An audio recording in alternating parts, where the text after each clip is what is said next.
namun tetap digelari atau dijuluki sebagai wanita yang suci. Beliau sangat dihormati di kota Mekah pada saat itu. Banyak yang mengagumi, mencintai, menghormati Siti Khadijah. Banyak yang meminang Siti Khadijah, namun Siti Khadijah tidak menerima pinangan tersebut. Lalu kita lihat bagaimana waktu terus berjalan. Siti Khadijah adalah seorang businesswoman yang sangat luar biasa, dan beliau mendengar di kota Mekah pada masa itu, Bapak dan Ibu sekalian, ada seseorang yang digelari dengan Al-Amin, atau orang yang sangat terpercaya. Kita semua sudah tahu mengenai kisah ini. Lalu singkat cerita, Siti Khadijah pada akhirnya bekerja sama dengan Nabi Muhammad SAW yang pada saat itu belum menjadi seorang nabi, sehingga Nabi melakukan perjalanan yang jauh untuk berdagang dengan pembantu Siti Khadijah yang bernama Maisarah. Dalam perjalanan membawa barang dagangan Siti Khadijah, Maisarah melihat akhlak dari seorang Muhammad SAW ini, akhlak yang sangat terpuji, yang sangat jujur, pembeli mencintai, loyal, dan terus membeli barang-barang yang dijual oleh Rasulullah SAW sehingga mendatangkan keuntungan yang sangat besar.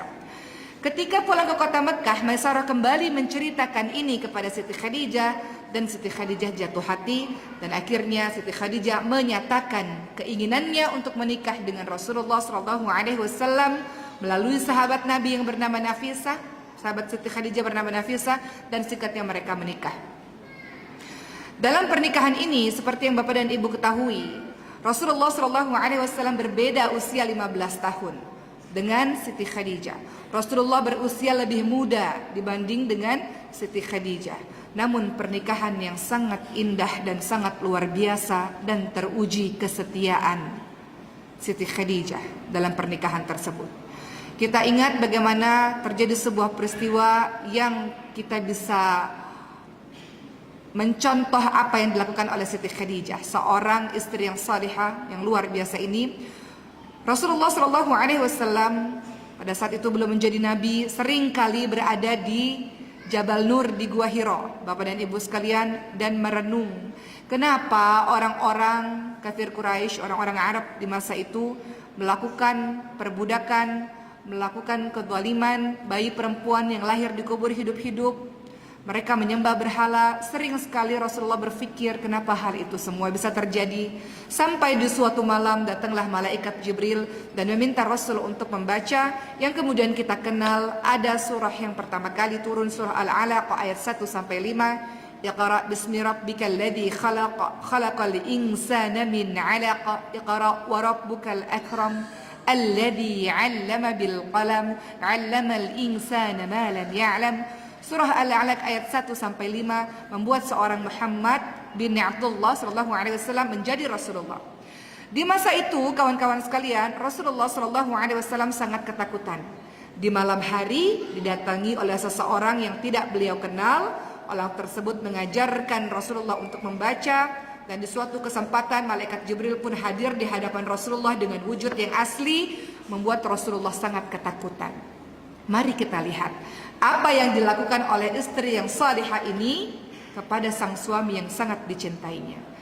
Ada hal-hal yang dilakukan Siti Khadijah dalam menenangkan hati Rasulullah SAW. Ketika Rasulullah SAW pulang dalam keadaan ketakutan dan badannya bergetar, apa yang dilakukan oleh Siti Khadijah? Ketika melihat suaminya dalam keadaan ketakutan pulang ke rumah, tak banyak bertanya. Beliau menyelimuti sang suami, dan dimulailah rangkaian akhlak dari seorang istri yang salihah ini. Kita lihat teman-teman sekalian, yang dilakukan oleh Siti Khadijah yang pertama adalah Siti Khadijah memahami kondisi sang suami. Siti Khadijah memulainya dengan rasa peduli, empati, simpati kepada sang suami. Tak banyak bertanya ketika suami dalam keadaan ketakutan, dalam keadaan berkeringat, dalam keadaan tidak baik. Beliau menyelimuti dengan penuh kasih sayang tanpa banyak bertanya apapun. Beliau memberikan kenyamanan, keselesaan kepada fisik sang suaminya. Kemudian yang Siti Khadijah lakukan berikutnya adalah Setelah suami dalam keadaan tenang, diberikan keselesaan, kenyamanan fisik kepada sang suami diselimuti. Berikutnya Siti Khadijah menenangkan sang suami dengan kalimat-kalimat yang indah. Apa yang dilakukan oleh Siti Khadijah? Beliau menenangkan suaminya ketika melihat suaminya dalam keadaan yang tidak baik. Beliau katakan, bergembiralah demi Allah, Allah tidak akan merendahkanmu selama-lamanya. Begitulah Siti Khadijah memberikan keselesaan untuk sang suami. Beliau tidak hanya memberikan kenyamanan, keselesaan secara fisik, namun juga dengan kata-kata yang beliau ucapkan, kawan-kawan sekalian. Berikutnya, dalam keadaan suami sudah dalam keadaan tenang, suami sudah dalam keadaan baik.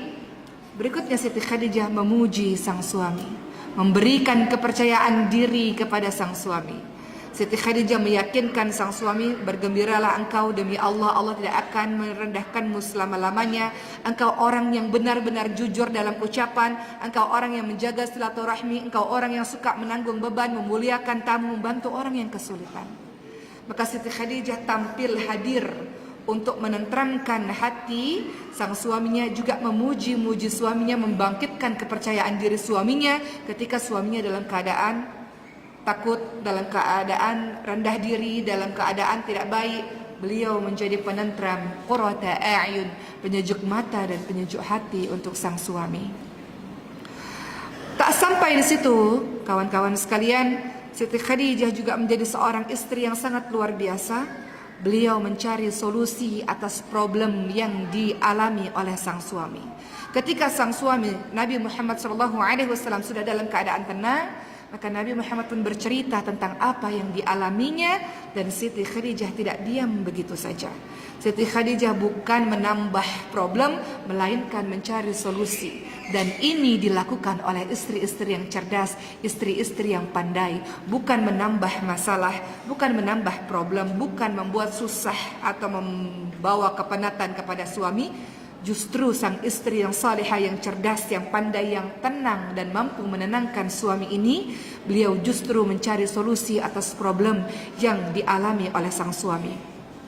Kita lihat bagaimana Siti Khadijah, kawan-kawan sekalian, akhirnya membawa sang Nabi, sang suami, menuju ke saudaranya yang bernama Waraqah bin Naufal. Beliau adalah seorang pemeluk agama Nasrani yang sudah tua, buta, mampu membaca dan menulis kitab Injil dengan bahasa Arab pada masa itu.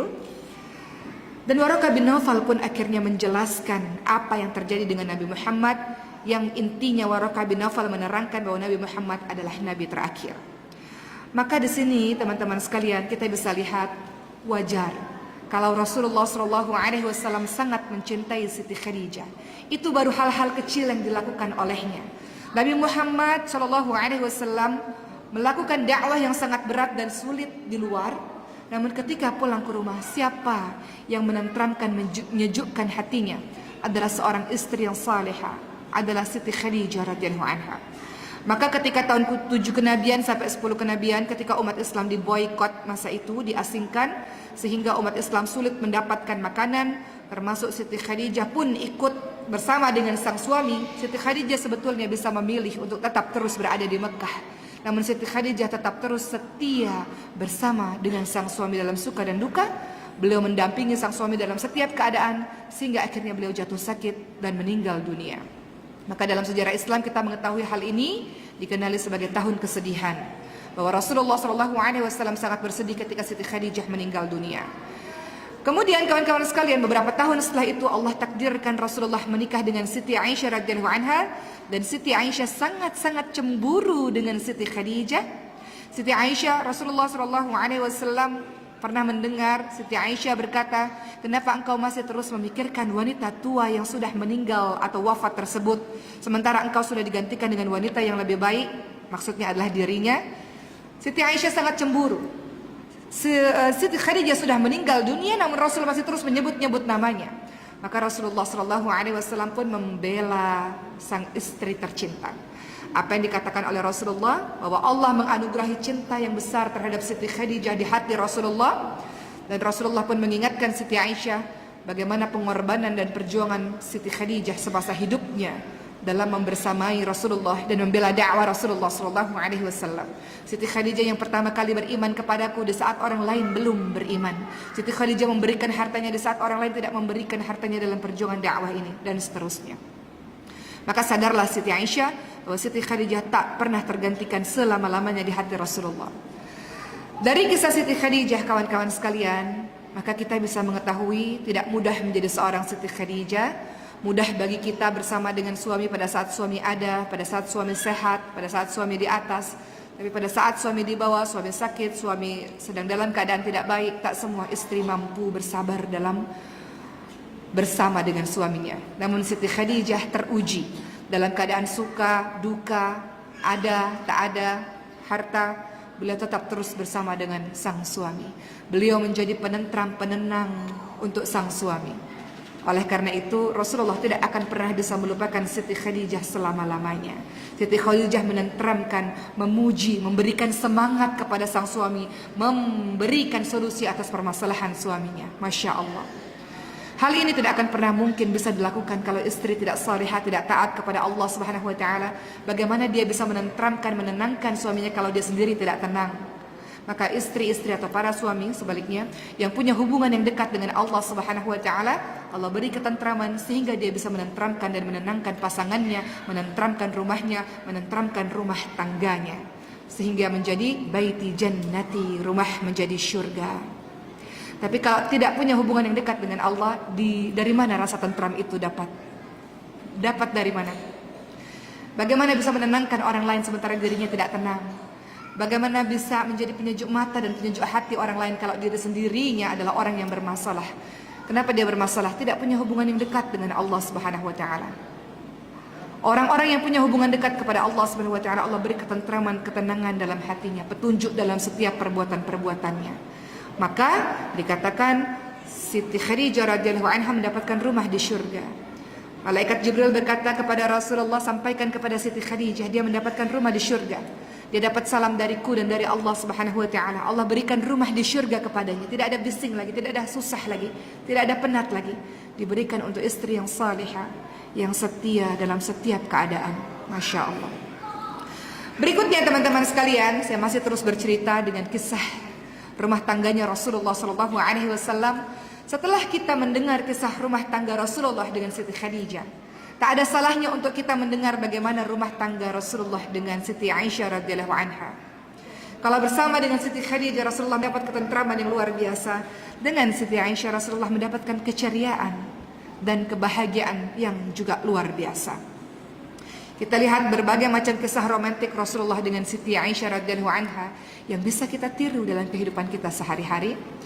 Ada kisah romantik yang ingin saya ceritakan kepada Bapak dan Ibu sekalian, di mana pada masa itu dalam satu riwayat disebutkan Ummul Mukminin Siti Aisyah radhiyallahu anha pernah merasa sangat khawatir karena sampai menjelang subuh beliau tidak mendapati suaminya ada di rumah. Beliau tidak mendapati suaminya tidur di sebelahnya. Beliau dalam keadaan gelisah, di mana suami saya? Beliau mencoba untuk berjalan keluar. Beliau tidak menemukan sang suami. Akhirnya beliau tertidur di depan pintu di dalam rumah. Setelah itu, setelah tersadarkan, beliau akhirnya membuka pintu dan beliau terkejut. Ternyata Rasulullah juga sudah tertidur di depan pintu di luar. Maka Siti Aisyah bertanya, wahai Nabi Allah, kenapa engkau tidur di sini? Maka kata Nabi Muhammad, aku pulang sangat terlambat dan aku khawatir untuk mengganggu tidurmu, wahai Aisyah. Dan aku tidak sampai hati untuk mengetuk pintu, tidak ingin membangunkan engkau tidur tak sampai hati. Itu sebabnya aku tidur di depan pintu di luar ini. Jadi Siti Aisyah menunggu suaminya di pintu, di depan pintu di dalam rumah. Rasulullah dia menunggu, Siti Aisyah menunggu suami, Bu. Seperti ibu kan suka menunggu suami. Kadang tertidur di ruang tamu, dia tertidur. Siti Aisyah menunggu setia suami tertidur di depan pintu di dalam rumah. Menunggu suami, kapan suami saya pulang, bila suami saya tiba di rumah. Dan Rasulullah sudah ada ternyata di pintu juga, di bagian luar. Tak nak bangunkan sang istri karena rasa cinta dan sayang kepada istrinya. Indahnya kalau saling memahami, saling mengerti satu sama lain seperti ini. Masya Allah. Ada banyak kisah romantik lainnya termasuk panggilan-panggilan sayang, yang sebetulnya kadang-kadang kita merasa dengan pasangan memanggil panggilan sayang adalah hal yang tidak penting. Namun Rasulullah SAW mengajarkan kepada kita semua agar tercipta rasa sayang, sakinah mawaddah warahmah di dalam rumah tangga. Kadang-kadang hal kecil bisa menjadi sesuatu yang sangat penting. Rasulullah memanggil istrinya dengan panggilan-panggilan sayang. Jadi bapak silakan memanggil ibu dengan panggilan-panggilan khusus, panggilan sayang. Dan ibu pun memanggil ayah, memanggil sang suami dengan panggilan sayang, panggilan yang mesra. Sebagaimana Rasulullah memanggil Siti Aisyah dengan ya Humairah, wahai perempuan wanita yang pipinya kemerah-merahan. Kita semua punya panggilan masing-masing, panggilan sayang dengan pasangan kita. Panggilannya harus berbeda dengan panggilan orang lain. Buat itu agar ia merasa khusus, agar ia merasa spesial, karena memiliki panggilan spesial dengan orang yang dicintainya. Kemudian dari semua teman-teman sekalian yang kita lihat bagaimana Allah Subhanahu wa taala maupun dalam hadis Nabi Muhammad SAW dalam membangun sebuah rumah tangga, ada banyak sekali. Kalau kita lihat dalam surah An-Nisa ayat 34 misalnya, Allah juga sudah sebutkan bagaimana apa yang harus dilakukan oleh laki-laki, apa yang harus dilakukan oleh perempuan. Dalam surah An-Nisa 34 misalnya, Allah Subhanahu wa taala berfirman, A'udzu billahi minasyaitonir rajim. Ar-rijalu qawwamuna 'alan nisa'i bima faddalallahu ba'dahum 'ala ba'di wa bima anfaqu min amwalihim. Fas-salihatu qanitatun hafizatun lil ghaibi bima hafizallah. Misalnya, di dalam surah An-Nisa ayat 34, Allah Subhanahu wa taala sudah ingatkan bahwa laki-laki dia adalah sebagai pelindung, pemimpin, dia qawwam, dia penjaga istrinya, penjaga rumah tangga untuk anak-anaknya juga. Dan laki-laki punya kewajiban, yakni dia memberikan nafkah kepada istri dan kepada keluarganya. Laki-laki diberikan kelebihan oleh Allah Subhanahu wa taala, dia punya tugas salah satunya memberikan nafkah. Kita sudah tinggalkan kisah Nabi Muhammad dengan para istrinya, mari kita lihat bagaimana di dalam Al-Qur'an Allah Subhanahu wa taala mengatur dalam berumah tangga. Allah Subhanahu wa taala sudah mengatur dalam berumah tangga. Allah Subhanahu wa taala sudah jelaskan laki-laki pemberi nafkah.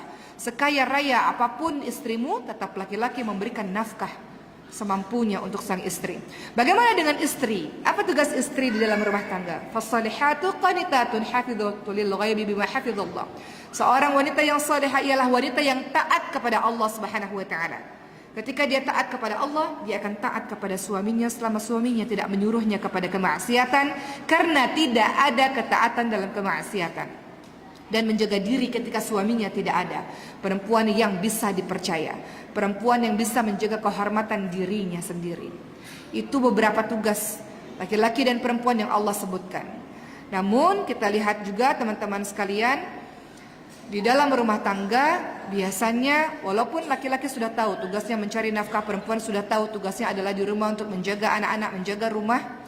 Namun di dalam rumah tangga, walaupun kadang-kadang kita sudah tahu ayat-ayat, kita sudah tahu ajaran agama, namun banyak rumah tangga yang bergaduh, bercerai pada akhirnya dikarenakan permasalahan yang tidak kunjung selesai. Salah satunya adalah suami dan istri.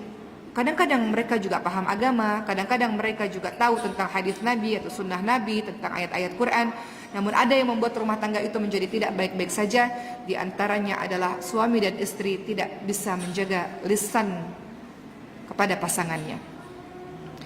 Kalau tadi kita sudah membahas bagaimana rumah tangga Nabi dengan istrinya, kita juga sudah tahu surah An-Nisa ayat 34, bagaimana tugas seorang suami, bagaimana tugas seorang istri. Sekarang kita membahas apa-apa saja yang harus kita lakukan dalam menjalankan rumah tangga. Saya menasihati diri saya sendiri.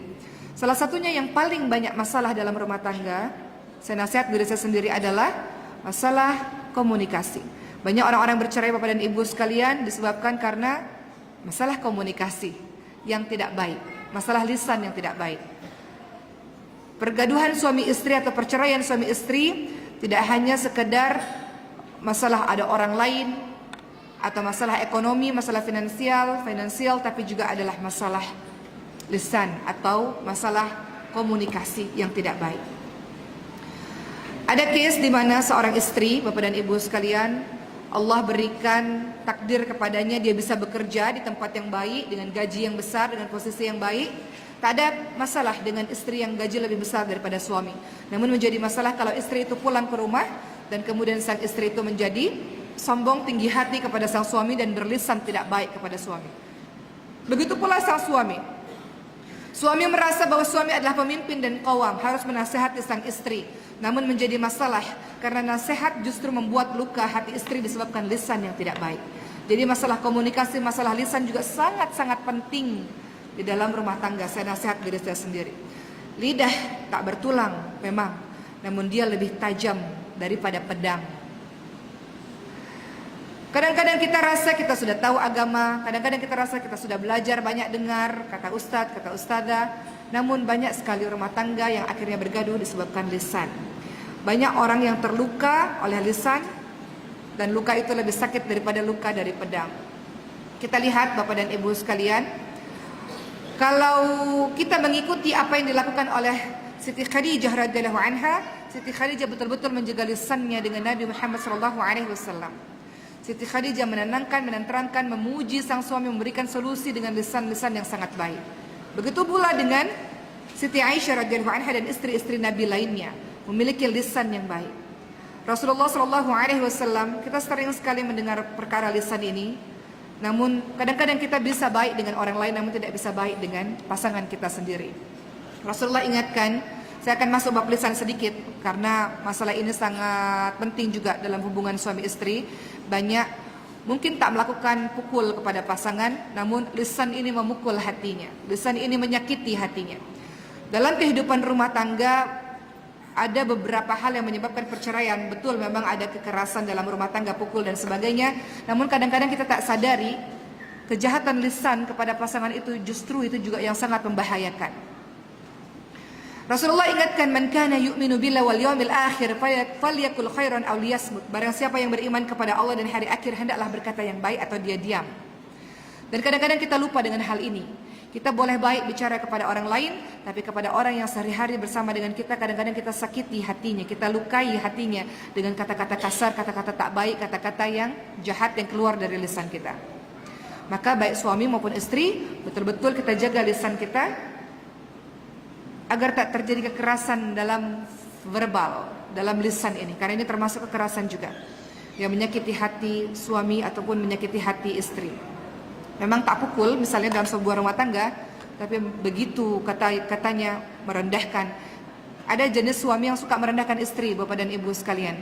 Engkau tak tahu apa-apa, mohon maaf saya katakan agak kasar, engkau istri yang bodoh, engkau istri yang tak berguna. Ada kata-kata seperti itu. Pun seorang istri ketika dia merasa dia lebih tinggi karena mungkin dia bekerja dan punya gaji lebih tinggi, dia rendahkan suaminya dengan lisannya. Dan kita tidak pernah mau seorang muslim, seorang mukmin memiliki lisan yang jahat seperti itu. Kadang-kadang kita bisa baik dengan orang lain, namun kepada orang terdekat sendiri itu menjadi sebuah masalah. Maka kita lihat teman-teman sekalian, saya masuk bab lisan sedikit. Dalam Ta'lim Muta'allim disebutkan, seseorang berkata dalam sebuah syair, aku wasiatkan 5 hal kepadamu dalam mengatur perkataan. Perkataan ini memang kita jaga untuk orang lain, apalagi untuk orang-orang terdekat kita. Aku wasiatkan kepada kalian 5 hal dalam mengatur perkataan. Kata beliau adalah, kalau kita berbicara, aturlah perkataan kita. Kita bicara sebab bicara itu karena apa. Kedua, bila waktu berbicara yang tepat. Ketiga, bagaimana cara berbicara. Keempat, berapa banyak yang harus dibicarakan. Kelima, tempat yang sudah sesuai atau tak dalam berbicara. Kadang-kadang kawan-kawan sekalian, kita berbicara tak berpikir dulu apa dampaknya, yang membuat sakit hati seseorang, sakit hati pasangan. Atau dalam keadaan marah, biasa orang dalam keadaan marah, dia boleh berkata apapun, dia dapat mengeluarkan perkataan apapun, yang kalau dia sadar dia akan menyesal kenapa dia bisa melakukan atau mengucapkan kata-kata seperti itu. Makanya Rasul katakan orang yang kuat itu bukan orang yang pandai bergaduh, namun orang yang kuat adalah orang yang pandai menahan marahnya. Kalau orang tak pandai jaga lisan dalam hubungan suami istri, dia akan keluarkan apapun, apalagi dalam keadaan marah, maka itu sangat membahayakan. Sekarang zaman sosial media Bapak dan Ibu sekalian, banyak orang-orang yang terluka sedikit, yang kesal sedikit, dia kata-katakan di sosial media, dia keluarkan di sosial media. Padahal Allah katakan, hunna libasul lakum wa antum libasul lahun. Pasanganmu itu seperti pakaian bagimu. Jadi jangan kau buka aib kemana-mana, sebab lisanmu itu yang tidak engkau jaga. Begitulah kawan-kawan sekalian, itu bab lisan yang sebetulnya harus betul-betul kita jaga, karena banyak orang yang tidak mampu menjaga lisannya sehingga menyakiti hati pasangannya. Saya teringat ada satu kisah bagaimana seorang istri betul-betul menjaga lisannya dan itu menjadi penyelamat bagi rumah tangga mereka. Kisah Ummu Sulaim dengan Abu Talha, sahabat Nabi Muhammad SAW. Dikisahkan pada masa itu Abu Talha pergi jauh untuk sebuah urusan dan Ummu Sulaim berada di rumah dengan anaknya, dan kemudian anak tersebut jatuh sakit dan akhirnya anak tersebut meninggal dunia. Ummu Sulaim memberitahukan kepada para sahabat-sahabatnya, ketika nanti suamiku pulang jangan kau beritahukan apapun, dia dalam keadaan yang penat setelah perjalanan yang sangat jauh, biarkan aku yang berbicara kepadanya. Kemudian akhirnya sang suami pulang, sang suami bertanya, bagaimana keadaan anak kita? Ingat di zaman dulu belum ada cellphone, belum ada phone sehingga bisa mengabarkan secara langsung. Sang suami setelah perjalanan yang sangat jauh pulang ke rumah dan bertanya bagaimana keadaan anak kita. Sang istri yang cerdas ini mengatur lisannya. Beliau mengatakan, beliau tahu bahwa sang suami dalam keadaan penat setelah pergi sangat jauh. Maka beliau katakan, anak kita dalam keadaan yang sudah sangat tenang dan baik. Wahai suamiku, beristirahatlah. Engkau makan yang sedap malam ini, aku sudah masakkan kepadamu. Dan di malam hari itu sang istri melayani suami dengan begitu luar biasa, sehingga suami dalam keadaan tenang, dalam keadaan yang baik hingga keesokan paginya. Barulah di keesokan paginya sang istri yang cerdas ini melihat waktu yang sesuai, pilihan kata-kata yang baik. Keadaan suami beliau lihat sudah dalam keadaan baik. Dengan penuh kehati-hatian beliau pun berbicara kepada sang suami dengan ayat-ayat yang dipilih, sehingga ayat-ayat itu tidak membuat sang suami menjadi marah atau suami menjadi semakin sangat sedih. Apa yang dikatakan oleh istri yang cerdas ini dalam mengatur lisannya. Jadi seorang pasangan idaman ini yang betul-betul dapat mengatur lisannya. Apa kata sang istri? Wahai suamiku, bagaimana pendapatmu ketika kita dipinjami sesuatu, lalu barang tersebut atau hal tersebut diambil lagi oleh yang meminjamkannya? Kata suaminya, tentu saja, silakan saja. Orang yang memiliki itu berhak untuk mengambil kapanpun yang dia mau. Maka sang istri ini mengatakan, begitu pula dengan anak kita. Anak kita adalah milik Allah, wahai suamiku, dan dia sudah dipanggil oleh Allah Subhanahu wa taala. Begitulah kira-kira. Tentu saja Abu Talha sangat terkejut dan menyampaikan hal ini kepada Rasulullah. Apa yang dilakukan oleh istriku ini sesungguhnya? Namun Rasulullah justru memuji apa yang dilakukan oleh Ummu Sulaim, teman-teman sekalian. Rasulullah memuji kecerdasan Ummu Sulaim dalam mengatur lisan, dalam memahami keadaan hati suami, berbicara di masa yang tepat dengan pilihan kata yang tepat. Dan Rasul berdoa agar rumah tangga tersebut dikaruniakan anak-anak yang banyak, anak-anak yang saleh dan salihah. Dari kisah Ummu Sulaim kita belajar, teman-teman sekalian. Kadang-kadang dalam hubungan suami istri, terkhusus biasanya kepada istri, biasanya kita ini mendapatkan suatu berita atau kita marah, kita langsung mengeluarkan kata-kata tanpa melihat tempat di mana, keadaan di mana, suasana hati sedang seperti apa, suami penat atau tidak. Kadang-kadang kita mengeluarkan terus kata-kata tersebut, tak mampu untuk menahan. Namun Ummu Sulaim mengajarkan kepada kita dalam berbicara, boleh tak tahan dulu sebentar. Ada masa di mana sekarang ibu sekalian banyak yang bercerita bagaimana ketika istri marah, dia tak tengok suami sedang buat apa, suami sedang meeting kah, suami sedang kerja kah, atau sedang apakah, dia message panjang-panjang dengan amarah. Ada kan yang seperti itu? Atau ketika pulang kerja, suami pulang kerja, istri mengadu dengan berbagai macam hal, ataupun suami juga seperti itu, dia pusing dengan pekerjaan, pening dengan pekerjaan di rumah, dia langsung keluarkan begitu saja. Namun kalau kita lihat apa yang dilakukan oleh Ummu Sulaim, Masya Allah, tak semua istri bisa melakukannya. Bagaimana beliau menahan, beliau pilih kata-kata yang baik, kata-kata yang tepat, beliau tengok keadaan suami, beliau tengok tempat yang tepat untuk berbicara dengan kata-kata yang baik. Dalam kehidupan sekarang banyak sekali kita lihat, misalnya orang-orang yang tak mampu menjaga lisan, tak tengok keadaan, bertikai, bergaduh depan anak misalnya, bergaduh depan orang ramai. Macam mana boleh kita melakukan hal tersebut? Bergaduh di depan asisten rumah tangga misalnya, saling menjatuhkan wibawa satu sama lain. Namun orang yang cerdas, orang yang pandai, dia berwibawa karena lisannya terjaga betul-betul. Dia pandai melihat keadaan, pandai melihat suasana hati misalnya. Dia pandai melihat keadaan, dia pandai memilih kata-kata. Makanya boleh juga kita, kalau kita nak bicara dengan suami, suami nak bicara dengan istri, supaya Allah bantu keluar kata-kata yang baik, doa kepada Allah Subhanahu wa taala seperti doanya Nabi Musa alaihissalam kepada Firaun. Bapak dan Ibu ingat, Nabi Musa itu diminta oleh Allah dakwah kepada Fir'aun. Dan diminta dakwahnya dengan apa? Qaulal layyina. Dakwahnya dengan kata-kata yang lembut.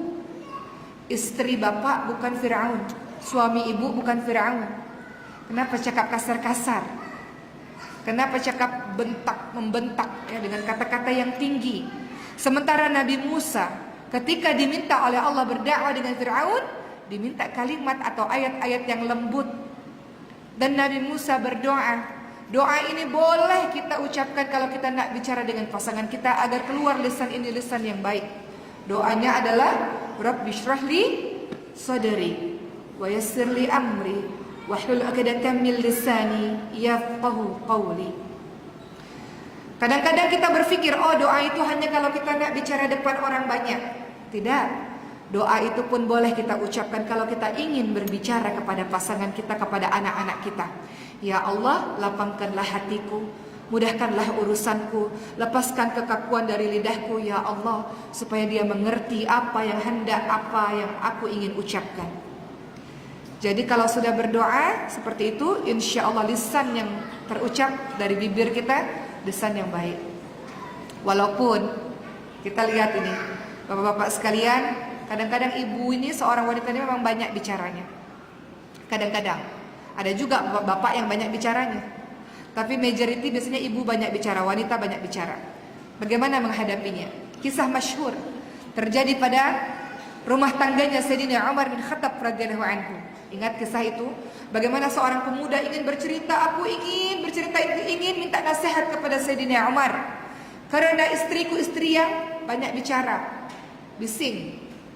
Istri yang selalu bicara, pening nak berkonsultasi dengan Sayyidina Umar. Sampailah pemuda ini di depan rumahnya Sayyidina Umar. Ternyata pemuda ini mendengar istri Sayyidina Umar pun adalah orang yang banyak sangat bicaranya. Kata pemuda ini, macam mana saya nak minta nasihat? Istrinya Sayyidina Umar pun istri yang cerewet, banyak bicara. Tak jadilah. Istri Sayyidina Umar pun macam tu katanya. Sehingga sang pemuda ini pun pulang.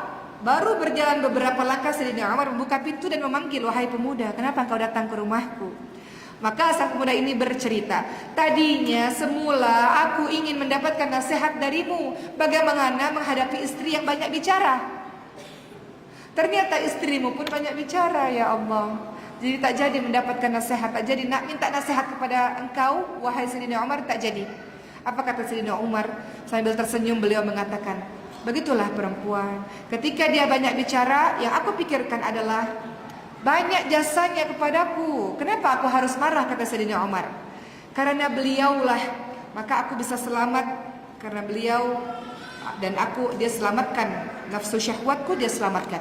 Karena istrikulah dia mengurusi anak-anak dan mengurusi rumahku. Dia hanya bicara sebentar saja, kenapa aku harus marah? Kata Sayyidina Umar. Perempuan itu biasa berbicara banyak, setelah itu selesai. Sayyidina Umar tidak mau membalas ucapan-ucapan sang istri karena Sayyidina Umar tahu bahwa sang istri banyak jasanya kepada dirinya. Bahwa sang istri menyelamatkan Sayyidina Umar sebagai seorang istri, beliau melayani sang suami. Sayyidina Umar juga mengetahui bahwa istri sangat penat mengurusi rumah, mengurusi anak-anak, maka tak patut bagi seorang Sayyidina Umar untuk membalas ucapan-ucapan sang istri. Indahnya kalau seorang suami macam tu, Bu, betul tak? Ya, yang ketika istrinya banyak bicara, sang suami tidak kembali untuk marah. Indahnya kalau suami seperti itu, Masya Allah. Sayyidina Umar seperti yang kita tahu, orang yang kuat, orang yang banyak orang segan dan takut kepadanya, badannya besar. Syaitan saja ketika berhadapan dengan Sayyidina Umar takut dan memilih jalan yang lain. Sayyidina Umar adalah orang yang sangat luar biasa kuatnya. Namun ketika berhadapan dengan sang istri, beliau sangat lembut. Beliau tidak memilih untuk memarah-marahi sang istri dengan kata-kata yang kasar. Kita belajar dari seorang Sayyidina Umar. Maka dalam rumah tangga, dari sekian banyak hal yang Allah dan Rasulnya ajarkan kepada kita, yang setelah kita belajar dari rumah tangga Rasul dan para istrinya, ternyata perkara lisan ini menjadi sangat penting ya Rabb. Lisan ini tak bertulang, namun dia sangat berbahaya. Banyak dosa lisan kepada pasangan kita, kepada istri kita, kepada keluarga kita, kepada anak-anak kita. Di lisan ini ada dosa dusta, ada dosa ghibah, membicarakan orang lain di belakang, ada dosa fitnah, ada dosa mengolok-olok, menghinakan, merendahkan, banyak dosanya di sini. Itulah sebabnya kenapa Rasulullah betul-betul ingatkan orang-orang yang beriman kepada Allah dan hari akhir, dia pasti berkata-kata baik. Ciri-ciri suami atau istri yang salih dan salihah, pasti lisannya baik kepada pasangannya, pasti lisannya baik. Kenapa? Karena lisan adalah penterjemah hati. Kalau lisannya baik, hatinya baik. Lisannya kotor, lisannya kasar, lisannya jahat, kira-kira begitulah keadaan hatinya. Begitulah perkara lisan yang saya bahas pada hari ini. Berikutnya Bapak dan Ibu sekalian, di dalam rumah tangga ada juga tak pernah lepas yang namanya amarah. Itu pasti ada. Walaupun setiap orang yang berumah tangga, dalam surah Ar-Rum ayat 21, kita ingin keluarga kita sakinah mawaddah warahmah, litaskunu ilaiha wa ja'ala bainakum mawaddatan wa rahmah, penuh dengan kasih sayang, penuh dengan cinta, penuh dengan ketentraman. Namun dalam menjalankan hidup rumah tangga, dalam perjalanan rumah tangga ada pergaduhan, ada marah. Dan Rasulullah SAW sudah mengajarkan bagaimana kalau engkau itu marah.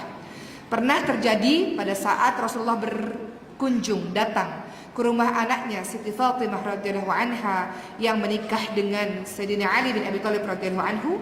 Mereka sedang bergaduh, dan kemudian ketika Rasulullah datang ke rumah Siti Fatimah, Rasulullah bertanya, kemana suamimu? Dan ternyata Sayyidina Ali pergi menuju ke masjid untuk menenteramkan diri dan menenangkan diri. Maka di sini kita bisa lihat, terkadang dalam kehidupan rumah tangga ada masa marah, kesal, tak suka satu sama lain. Yang dilakukan oleh Sayyidina Ali bin Abi Thalib, pergi menjauh sejenak. Perginya tak kemana-mana, perginya menuju ke masjid untuk menenteramkan diri, daripada bicara dalam keadaan marah. Kalau bicara dalam keadaan marah, kata-katanya bisa menjadi menyakitkan. Sayyidina Ali memilih untuk berdiam diri di masjid, menenangkan diri. Setelah tenang baru dia bicara. Beliau bicara dengan sang istri. Sebelum saya lanjutkan, saya dapat info dari panitia bahwa akan ada infak. Silakan Bapak dan Ibu yang ingin berinfak memberikan sedekah terbaiknya untuk pengembangan dakwah Quran insyaallah. Berikutnya saya ingin bahas di dalam rumah tangga Bapak dan Ibu sekalian. Rumah tangganya Siti Fatimah dengan Sayyidina Ali pernah bergaduh, dan beliau memilih ketika dalam keadaan marah menenangkan diri sejenak. Rumah tangganya Rasulullah SAW dengan Siti Aisyah juga pernah bergaduh. Penyelesaian permasalahannya adalah dengan memanggil Sayyidina Abu Bakar As-Siddiq untuk menjadi pendengar di antara mereka, menjadi penengah di antara mereka. Dalam rumah tangga ada pergaduhan, ada amarah. Namun Rasulullah SAW mengajarkan pada kita semua, hati-hati dengan marah itu. Karena ketika kita marah masih berhubungan dengan lisan, kita bisa mengucapkan apapun. Suami dalam keadaan marah, suami bisa mengatakan, aku ceraikan kamu, bisa. Dalam keadaan marah kita tidak berpikir apa yang kita keluarkan dari lisan kita. Istri dalam keadaan marah dia bisa katakan, pulangkan aku ke rumah orang tuaku, bisa. Atau dalam keadaan marah dia bisa berucap apapun. Maka perhatikan lisan kita pula pada saat kita marah dengan pasangan kita atau dengan siapapun.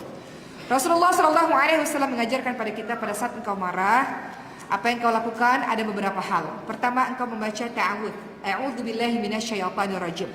Engkau meminta perlindungan kepada Allah dari godaan syaitan. Kadang-kadang kita marah dengan pasangan kita marah dengan anak kita mengeluarkan kata-kata yang menyakitkannya. Ketika kita sadar, kita menyesal, kenapa aku berkata seperti itu. Maka dalam surah Al-A'raf ayat 200, Allah Subhanahu wa taala berfirman, jika syaitan datang menggodamu, kadang-kadang kita marah dengan pasangan kita marah dengan anak-anak kita, maka cepat-cepatlah berlindung kepada Allah Subhanahu wa taala. Maka ucapkan, a'udzubillahi minasyaitonirrajim. Cepat-cepat berlindung kepada Allah Subhanahu wa taala. Pernah pada suatu ketika dalam hadis riwayat Bukhari juga dijelaskan, seorang sahabat sedang duduk-duduk bersama dengan Nabi, dan di hadapan mereka ada orang yang sedang berselisih, sedang berkelahi, bergaduh, mengeluarkan kata-kata kotor, lisan yang jahat. Maka kemudian salah seorang di antara mereka mukanya sudah merah. Kadang kalau kita sangat marah sekali, muka kita sampai merah, badan kita bergetar. Kemudian Rasulullah ingatkan, sesungguhnya aku tahu satu perkataan yang sekiranya dibaca maka hilanglah rasa marah itu kalau engkau mau membacanya, yakni perkataan a'udzubillahi minasyaitonirrajim. Aku berlindung kepada Allah dari godaan syaitan, niscaya hilanglah amarahmu itu. Ibu dan bapak dan saya nasihat diri saya sendiri. Kita manusia yang bukan tak pernah marah, bukan manusia yang senantiasa sabar, bukan manusia yang bersih daripada dosa. Ingat-ingatlah pada saat kita rasa kita nak marah dengan pasangan kita, orang yang marah itu tak kontrol kata-kata dia, maka Rasul ingatkan, bacalah a'udzubillahi minasyaitonir rajim. Kedua, dalam rumah tangga ketika kau bergaduh, ikuti apa yang dikatakan atau yang dilakukan oleh Sayyidina Ali bin Abi Thalib, berdiam diri sejenak. Berdiam diri sejenak untuk menenangkan hati. Masya Allah. Apa kata Rasulullah SAW? Jika salah seorang di antara kalian marah, maka diamlah. Diam dulu sebentar. Kadang-kadang kita, wahai para ibu, para wanita, kadang-kadang pada saat suami marah, ingin rasanya balas dalam lisan ini, nak balas, nak ucapkan juga hal yang serupa. Namun istri yang salihah, dia mampu menahan lisan itu, tahan. Begitu pula bagi para suami. Bagi para suami, tahan lisan ini. Kata Rasulullah, kalau salah seorang di antara kalian marah, diamlah dulu sejenak.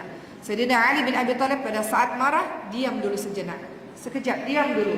Kalau tak diam, tak tahan lisan ini, nanti dia bisa keluar macam-macam yang akan menyakiti, lebih sakit lagi. Kalau kita marah, kita bisa berucap apapun yang bisa menyakiti orang yang kita cintai. Jadi kata Rasul, diam dulu, sekejap, diam, tenangkan hati. Kalau kau sudah dalam keadaan tenang, maka kata-kata yang keluar pun akan menjadi lebih baik.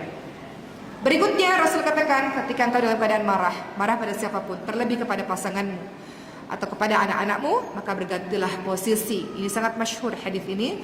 Rasul ingatkan, bila salah seorang di antara kalian marah, pada saat berdiri maka duduk, pada saat duduk maka berbaring. Dengan begitu nanti akan lenyap kemarahanmu itu. Kenapa? Pada saat kita berdiri, kekuatan kita besar, kita bisa melakukan apapun ketika berdiri. Pada saat duduk, maka sedikit lebih tenang. Saat berbaring, tak ada orang berbaring marah-marah kepada orang lain. Ada tak orang berbaring, oh kau nih, ada tak macam itu. Jadi Rasul ingatkan kepada kita, tenang. Jadi pribadi yang tenang, yang sejuk. Dalam hati ini sejuk, tenang, kata-katanya tenang. Maka Rasul memberitahukan berbagai macam cara-caranya. Lisannya tenang, lisannya baik, hatinya tenang, seperti itu. Berikutnya kata Rasul, dalam rumah tangga kadang-kadang kita marah, kadang-kadang kita bergaduh, kadang-kadang hati tak tenang. Cepat-cepat ambil air wudu. Cepat-cepat ambil air wudu. Kata Rasul apa? Sesungguhnya amarah itu dari syaitan, dan syaitan diciptakan dari api, dan api akan padam dengan air. Apabila salah seorang di antara kalian marah, hendaklah berwudu. Jadi kalau ada hal-hal yang membuat kita marah, kita rasa wajah kita merah, mengeluarkan sesuatu, cepat-cepat ambil air wudu. Engkau sedang dikuasai oleh syaitan yang akan membuatmu berucap, berlisan apa saja, maka cepat-cepatlah untuk mengambil air wudu agar engkau dalam keadaan tenang. Ya, teman-teman semua. Dan ingat dalam surah Al-Hijr ayat ke-88, Allah Subhanahu wa taala berfirman, "Wakhfid janahaka lil mu'minin." Dan berendah dirilah kamu terhadap orang-orang yang beriman. Kepada orang beriman saja kita diminta untuk berendah diri, apalagi kepada pasangan kita sendiri, pasangan yang kita cintai. Berendah diri ini maknanya adalah berlaku lemah lembut dan tawadhu' kepada pasangan kita. Kadang-kadang, mohon maaf Bapak, ada suami yang sangat otoriter. Dia katakan, istri engkau harus taat kepadaku. Engkau nak masuk syurga harus taat semua kata-kataku. Tetapi istri yang pandai, dia akan berkata, aku akan patuh dan taat kepadamu. Namun apabila engkau menyuruhku pada perbuatan maksiat, perbuatan yang melanggar perintah Allah, aku takkan patuh kepada dirimu. Jadi ada jenis suami yang semuanya engkau harus patuh, harus taat kepada diriku. Betul, namun tidak ada ketaatan dalam kemaksiatan. Istri yang cerdas memahami hal tersebut. Jadi insya Allah dalam rumah tangga, ketika Allah Subhanahu wa ta'ala memberikan kita kelemah lembutan, maka rumah tangga itu insya Allah menjadi sakinah wa warahmah, ditandai dengan lisan-lisan yang baik kepada pasangan-pasangan kita. Sebagaimana Allah ingatkan dalam surah Al-Hijr ayat 88, berendah dirilah, tawadhu' dan lemah lembutlah kamu terhadap orang-orang yang beriman. Atau dalam surah Ali Imran ayat 159. Ini berlaku umum, namun kalau kita khususkan dalam rumah tangga pun boleh juga. Apa kata Allah Subhanahu wa taala? Fabima rahmatin minallahi linta lahum walau kunta faddan ghalidhal qalbi lam faddu min hawlik. Disebabkan rahmat dan kasih sayang Allah, kamu berlemah lembut terhadap mereka. Sekiranya kamu bersikap keras lagi, berhati kasar, tentulah mereka akan pergi menjauh daripada dirimu. Jadi sebab kadang-kadang kita nak menjadi istri yang salihah, suami yang salih, betul kita jalankan kewajiban kita. Suami memberikan nafkah, istri menjaga rumah, menjaga anak-anak, menjaga harta suami. Namun ada hal yang juga sangat penting yang kita lakukan, yakni berlisan yang baik, berlisan yang lembut dan bertawadhu', rendah hati di hadapan pasangan kita. Orang-orang yang kasar, yang keras, tentulah orang-orang akan pergi menjauh daripadanya. Wahai ibu, betulkah apa kata saya ini? Sebetulnya perempuan ini sangat mudah. Ketika kita diperlakukan dengan lembut, dengan kasih sayang, betul tak? Tak perlu keras-keras, tak perlu bentak-bentak, tak perlu marah-marah. Dengan pelukan, dengan kata-kata yang lembut, maka hati pun akan tersentuh. Betul ibu-ibu sekalian? Itu disebabkan Rasulullah SAW ingatkan para perempuan, para istri ini terbuat dari tulang rusuk yang bengkok. Ketika dia bengkok kemudian dia didiamkan, dia akan tetap terus bengkok. Tapi kalau diluruskan dengan kasar, dia patah. Maka tidak bisa perempuan-perempuan ini diperlakukan dengan kasar. Begitu pula para perempuan, para istri. Kita ini tahu posisi kita sebagai seorang mukmin dan laki-laki sebagai seorang imam. Harus ada respect, hormat yang kita berikan kepada imam kita. Alangkah indahnya rumah tangga ketika suami lembut kepada sang istri dan istri hormat, respect kepada sang suami. Indahnya rumah tangga yang seperti itu, teman-teman sekalian. Berikutnya kita lihat juga di dalam surah An-Nisa ayat ke-19. Dalam surah An-Nisa ayat 19 Allah Subhanahu wa taala ingatkan, fa in karihtumuhunna fa asa an takrahu syai'an wa yaj'alallahu fihi khairan katsira. Kita diminta untuk setelah awalnya adalah berlaku baik kepada pasangan, berikutnya Allah minta kita untuk bersabar dalam menghadapi pasangan kita. Bisa jadi ada yang Allah siapkan sangat baik kepadanya yang lain-lain. Kadang-kadang kita tidak suka dengan pasangan kita satu perkara, namun dia punya kelebihan atau kebaikan lain yang sangat banyak. Namun ada jenis manusia yang kalau lihat satu kekurangan, dia rasa semuanya kurang, semuanya tidak baik. Padahal Allah minta kita bersabar. Dia mungkin kurang dalam satu hal, namun dia baik dalam hal-hal lainnya. Para istri, mungkin suami ada yang kita tak suka dalam satu hal, namun kebaikan lainnya masih sangat banyak. Maka Allah katakan bersabarlah kita dalam menghadapi pasangan kita dan berbuat baiklah kita kepada pasangan-pasangan kita. Rasul katakan ada perempuan-perempuan yang masuk dalam neraka, dan banyak sekali perempuan-perempuan masuk di dalam neraka disebabkan dia tak bersyukur kepada suaminya. Dia melihat satu kejelekan pada suami, dia katakan suaminya jelek semuanya, buruk semuanya. Tak bersyukur kepada sang suami, padahal kebaikan yang lain banyak. Ada kurang dengan pasangan kita, kita pun bukan manusia yang sempurna juga, banyak kurangnya diri kita ini, teman-teman sekalian. Rasul memberikan banyak sekali pesan untuk kita, Bapak dan Ibu sekalian. Beberapa pesan terakhir yang ingin saya sampaikan pada hari ini. Tak terasa sudah hampir 1 jam ya. Rasul ingatkan untuk para istri, kalau engkau ingin menjadi istri yang salihah, kata Rasulullah SAW, ialah yang pertama menyenangkan bila dipandang. Maka ibu, para istri harus wajib cantik di depan sang suami. Pakai baju yang bagus dalam rumah itu. Kadang-kadang kita rasa kita malas pakai baju bagus dalam rumah. Padahal suami sudah melihat orang lain di luar sana dengan baju yang bagus-bagus, dengan pandangan yang indah. Maka Rasul ingatkan, kalau engkau ingin jadi istri yang disayangi oleh suami, maka jaga pandangan suami dengan berpenampilan yang cantik di depan suami. Pilih baju-baju spesial di depan suami, ibu sekalian. Atau suami belikan baju kepada istri yang spesial sehingga terlihat cantik. Kadang-kadang kita malas, udah di rumah malas. Tapi saya punya jiran, ibu sekalian, usia 80 tahun. Setiap pagi sebelum suaminya bangun, dia sudah bangun lebih awal. Dia bermake up, cantik, wangi. Suami bangun, udah cantik istri dia tuh. Dan saya menaruh respect yang sangat tinggi kepada beliau karena istiqamah berdandan. Ya, istiqamah make up di depan suami itu tak mudah. Kadang-kadang kita malas juga. Tapi istri ini, ibu ini sampai nenek-nenek usia 80 tahun masih istiqamah berpenampilan cantik. Kata beliau, saya ini di rumah selalu dengan lipstick saya, selalu dengan wangi-wangian saya, selalu setiap hari. Saya tak nak suami saya bangun, saya dalam keadaan yang tak kemas, kata beliau. Masya Allah. Tak semua orang melakukannya. Tapi Rasulullah ingatkan, kalau engkau ingin menjadi istri yang salihah, jaga pandangan suami, berpenampilan menarik di depan suami. Kemudian setelah itu menyenangkan bila dipandang, patuh ketika diperintah, taat kepada suami iya, selama suami menyuruh kita kepada ketaatan, kebaikan, dan kemudian menjaga diri ketika suami tidak ada. Bagaimana dengan para suami? Rasulullah ingatkan untuk para suami, wala tadribul wajh, enggak boleh pukul wajah istri. Istri itu orang yang lembut dan tak boleh engkau pukul wajahnya.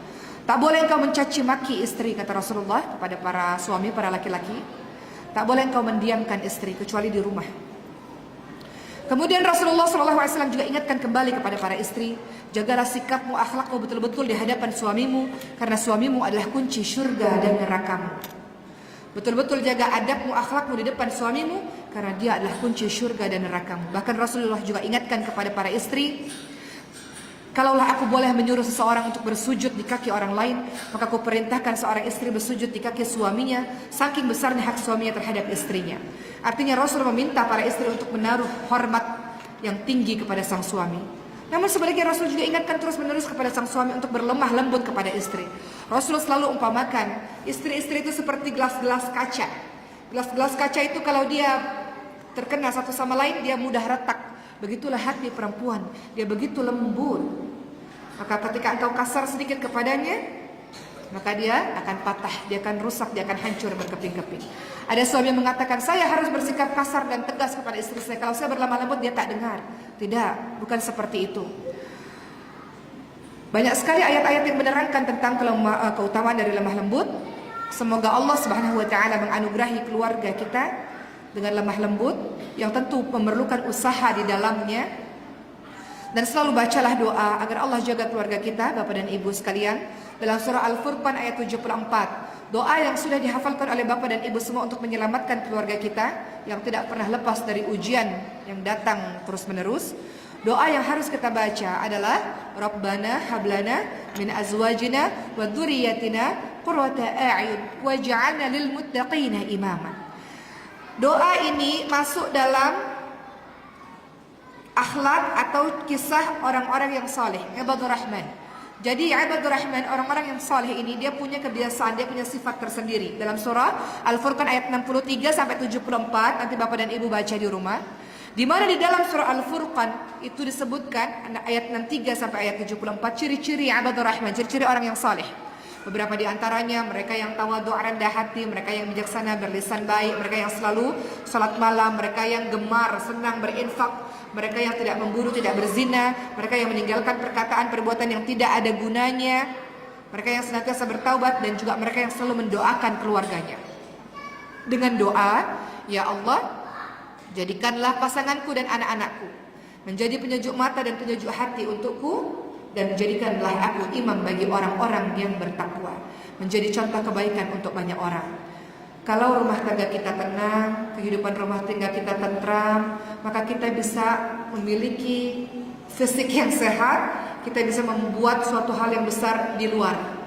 Kita bisa melakukan kebaikan di luar. Tapi bayangkan kalau di rumah kita sendiri sedih, di rumah kita sendiri punya masalah yang banyak, bagaimana kita bisa menebar cinta untuk banyak orang di luar? Betul?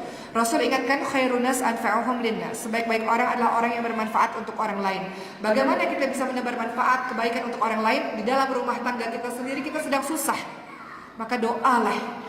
Doa ini menjadi doa yang sangat penting. Kalau di rumah kita kuat, di rumah kita sehat, di rumah kita aman, rumah kita bagaikan surga yang di dalamnya penuh dengan kelemah lembutan. Kalaupun ada pasangan atau anak-anak yang masih membuat hati kita terluka, terus baca doa ini agar pasangan kita, anak-anak kita menjadi penyejuk hati, bukan menjadi musuh. Karena Allah Subhanahu wa taala ingatkan juga, ada pasangan dan anak-anak yang menjadi musuh.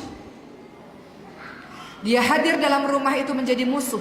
Ternyata musuh kita bukan dari yang lain-lain. Yang membuat kita sakit dan terluka bukan orang lain, justru pasangan kita sendiri. Ada yang seperti itu. Oleh karena itu, kita diminta untuk senantiasa berdoa agar Allah jaga rumah tangga kita dengan doa ini, agar Allah jadikan keluarga kita sakinah mawaddah warahmah. Baik, puan-puan sekalian, alhamdulillahirabbil alamin. Telah usai apa yang saya sampaikan secara singkat, kita review sedikit. Kita sudah sama-sama mendengar bagaimana rumah tangga Rasulullah dengan Siti Khadijah.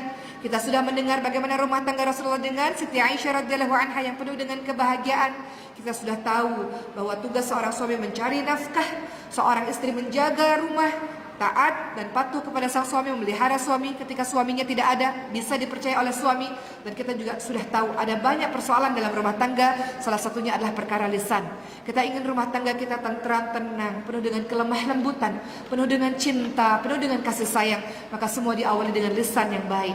Dan kita juga sudah sama-sama mendengar bagaimana pesan Rasulullah untuk para istri, kau betul-betul jaga adabmu di depan suamimu. Dan Rasulullah juga berpesan kepada para suami, istrimu itu sangat lembut, jangan kau bersikap kasar dan keras kepadanya. Dengan begitu insya Allah Allah jaga rumah tangga kita. Kita ingin terus bersama-sama ya Rabb sampai ke syurganya Allah Subhanahu wa taala. Dan semoga kita sabar seperti surah An-Nisa ayat 19 dalam menghadapi pasangan kita. Pasangan kita Allah takdirkan kepada kita, karena Allah tahu kitalah yang mampu bersama dengannya untuk sama-sama menjadi lebih baik dari hari ke hari. Alhamdulillahirrabbilalamin. Begitulah kira-kira yang bisa saya sampaikan Bapak dan Ibu sekalian. Usai sudah ceramah saya ingin menayangkan satu buah video kepada Bapak dan Ibu. Saya cerita sedikit boleh? Ceramah saya sudah selesai. Saya hanya ingin bercerita pada malam hari ini selepas ceramah saya ini. Ibu-ibu sekalian, Allah takdirkan saya beberapa belas tahun yang lalu bermain film Islami. Alhamdulillah, sejak pertama kali saya main filmnya adalah film Islami. Alhamdulillah, film itu bertajuk Ketika Cinta Bertasbih. Mungkin sebagian kawan-kawan pernah menonton film tersebut. Film yang di dalamnya saya berlakon sebagai seorang pelajar Azhar di Mesir. Dalam film tersebut, Masya Allah, film tersebut adalah film dakwah yang banyak sekali pesan-pesan dakwah di dalamnya. Dan Allah takdirkan melalui film tersebut akhirnya orang-orang mengenali saya. Dan saya rasa saya punya tanggung jawab besar terhadap itu. Tahun 2016, 7 tahun yang lalu saya membuka tahfidz Quran, madrasah Quran percuma. Masya Allah, banyak sekali saya tidak bisa sendiri dalam menjalankan pesantren tahfidz percuma ini. Namun saya bersama dengan orang-orang dermawan, orang-orang yang salih, yang membantu, berderma, bersedekah untuk para ahlul Quran ini. Sesungguhnya kita merasa kita bantu orang lain, namun sesungguhnya orang lain itu, anak-anak tahfidz itu yang membantu kita. Kita memberikan harta terbaik kita untuk membantu mereka menghafalkan Al-Quran, sementara kita sendiri punya harta mungkin, namun tak punya masa, atau mungkin tak mampu dalam menghafalkan keseluruhan isi Al-Quran. Jadi saya akan tayangkan video ini, video di mana ada anak-anak tahfidz kita yang tidak punya ayah, tidak punya ibu. Di mana dalam video itu saya katakan, tenang saja karena orang tua kamu adalah kita semua insya-Allah. Kita sama-sama akan menolong mereka untuk bisa menghafalkan Quran. Kalau mereka jadi orang hebat yang akan menerusi dakwah ini dan membawa orang menuju kepada jalan Allah Subhanahu wa taala. Mari kita lihat video ini bersama-sama. Silakan.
sini kan? Di sini kan? Di sini kan? Sore kan?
Masya Allah. Kita takbir dulu sama-sama. Takbir.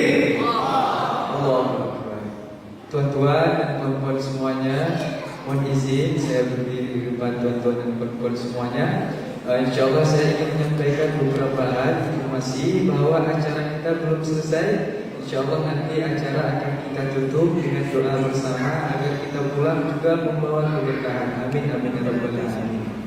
Kemudian puan-puan dan tuan-tuan semuanya, saya ingin menyampaikan bahwa yang baru saja kita saksikan adalah video wisuda atau graduation murid-murid di Madrasah Maskanul Hufaz. Jadi di Jakarta, di Indonesia kita punya madrasah yang namanya Maskanul Hufaz, yang setiap harinya murid-murid selalu menghafalkan Al-Quran, membaca Al-Quran. Yang mana madrasah ini didirikan dan dipimpin langsung oleh Ustazah Noti Sejana Dewi. Ya, alhamdulillah saya ingin sedikit menceritakan bahwa awal sekali madrasah ini berdiri di tahun 2016. Alhamdulillah kita yang dahulu hanya satu rumah saja dan hanya bisa menampung, hanya bisa mengajar 14 orang murid saja yang menghafalkan Al-Quran dahulunya. Kemudian seiring berjalannya waktu, datang orang-orang dermawan kepada kita. Kemudian menawarkan bantuannya, menawarkan hartanya, datang kepada ustazah, mengatakan, "Ustazah, jadi kami punya rumah, mungkin boleh digunakan untuk menghafalkan Al-Quran." Kemudian ada lagi yang datang, "Ustazah, ini kami punya sedekah, mungkin bisa digunakan untuk murid-murid, bisa untuk makan, proses belajar mengajar, membeli buku." Alhamdulillah dengan adanya orang-orang dermawan ini, tuan-tuan dan puan-puan semuanya, Maskal Mufas sekarang telah melahirkan, telah mencetak lebih banyak lagi murid-murid setiap tahunnya. Ratusan murid-murid yang kita luluskan dengan wisuda akbar, bahkan telah menyelesaikan hafalan Al-Qur'annya sebanyak 30 juz. Alhamdulillah. Saya doakan semoga orang-orang baik ini, orang-orang dermawan ini, Allah mudahkan segala urusannya, Allah berkahi harta dan kehidupannya. Alhamdulillah. Dan juga pada hari ini kami datang dari Indonesia menawarkan kepada tuan-tuan dan puan-puan semuanya untuk menjadi bagian dari orang-orang baik tersebut, untuk menjadi bagian dari orang-orang dermawan, orang-orang yang Allah pilih, orang-orang yang Allah gerakkan hatinya untuk dapat menginfakkan sedikit, mendermakan sedikit dari harta atau nikmat yang telah Allah berikan kepada kita semua. Nanti insyaallah alhamdulillah kita juga datang dari Indonesia membawa kenang-kenangan hadiah berupa telekung, ya. Insyaallah ini nanti akan kita berikan khusus dan spesial kepada tuan-tuan atau puan-puan semuanya yang nanti mau bergabung bersama kami dengan memberikan sedekah atau derma terbaiknya untuk Madrasah Maskal Mufas. Nanti saya akan sebut nominalnya. Boleh yang nak bersedekah, yang nak menderma, angkat tangan dan maju ke depan. Nanti akan diberikan telekung ini oleh Ustaz Hafiz Sitana Dewi sebagai tanda cinta kami, tanda sayang kami untuk kita semua yang khusus kami bawa spesial dari Indonesia. Ya, insyaallah nanti setelah maju ke depan akan diarahkan oleh teman-teman atau kawan-kawan saya untuk kita catat, kita tulis nama dan nomor teleponnya dan akan kita tukarkan dengan nomor rekening tujuan donasi atau nomor rekening yang nantinya puan-puan atau tuan-tuan akan bersedekah via transfer boleh, akan diberikan nomor rekening atas nama Madrasah Maskal Mufas. Ya. Perlu juga saya sampaikan bahwa sedekah ini tidak mesti hari ini. Ya, sedekah ini tidak mesti hari ini. Silakan puan-puan dan tuan-tuan yang menentukan kapan waktu transfernya. Boleh ditransfer besok, boleh ditransfer di pekan depan, boleh ditransfer di bulan depan. Silakan. Kita insyaallah memberikan kemudahan untuk kita sama-sama menabung pahala akhirat. Ya, ketika nanti kita datang menghadap Allah, ketika maut sudah menjemput kita, bahkan orang-orang yang sudah meninggal dunia, orang-orang yang sudah wafat, mereka ingin lagi kembali, balik lagi ke dunia, meminta, mohon kepada Allah, ya Allah, seandainya Engkau kembalikan hamba, Engkau kembalikan saya ke dunia walau hanya sekejap saja ya Allah, maka saya akan bersedekah, maka saya akan menjadi hamba-hambamu yang saleh. Kenapa orang-orang yang meninggal itu memilih amalan sedekah? Ya karena mereka sudah tahu berapa besarnya pahala yang Allah balas kepada orang-orang yang rajin bersedekah, orang-orang yang dermawan, membantu agama Allah dengan ikhlas tentunya. Mudah-mudahan kita pada hari ini termasuk orang-orang yang beruntung tersebut. Amin. InsyaAllah langsung saja karena waktu kita tinggal sedikit lagi, langsung saja saya membuka kesempatan yang pertama.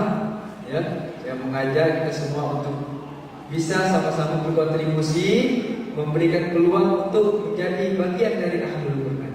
Langsung saja kepada tuan-tuan dan puan-puan semuanya yang nak mendermakan sedekahnya atau hartanya, silakan angkat tangan dan maju ke depan dengan nominal Rp2.000 Malaysia hingga Rp3.000 Malaysia. Apakah ada? Nominal Rp2.000 Malaysia hingga Rp3.000 ada, boleh? Silakan angkat tangan dan maju ke depan. Ada satu orang yang pertama, boleh? Dari tuan-tuan dan puan-puan ada? Saya sampaikan lagi bahwa sedekah ini uangnya tidak harus hari ini.